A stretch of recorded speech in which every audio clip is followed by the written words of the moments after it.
I'm just chronicling my little detour here. I'm going to Des Moines to help with a software upgrade for a client, and typically I'll just take 35. I go up to Kansas City and take 35 to Des Moines.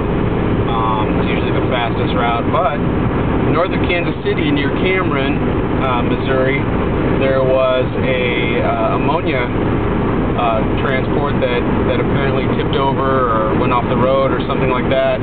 So they've closed 35 or near Cameron for about a half-mile radius around where that occurred. So 35 is closed until at least 7 p.m. tonight, according to the radio. Luckily, I was listening to the radio and didn't have to run into that before I found out about it.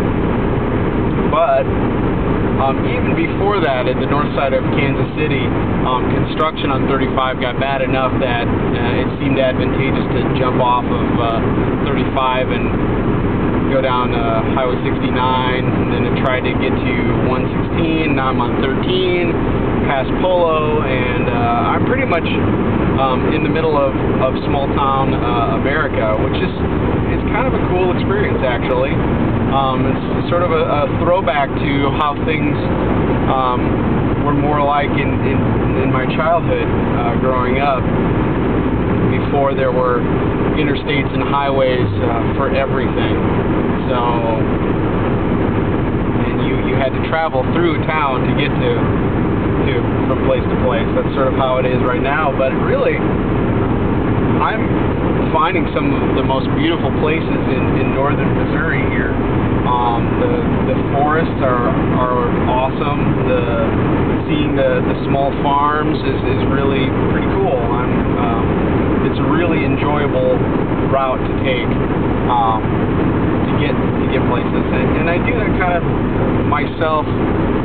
Where I live, I take back roads to get to Springfield from my home and stuff like that, just so that I don't have to deal with a lot of the traffic and a lot of the annoyances of modern conveniences like large highways and large road systems.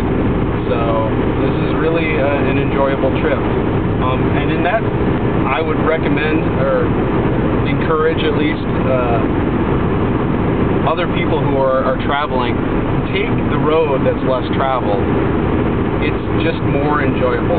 You just get to see more things and a lot cooler things. It's, the roads are curvy, there's trees, there are houses with interesting landscaping, just really interesting natural rock formations, and all those sorts of things that you don't get to see when you're on the interstate.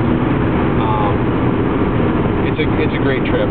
Next time you take a trip, I really encourage you strongly to try to take the back roads, take the roads that go through little towns, just to see what's out there. So you don't get to see this kind of stuff when you travel the interstates.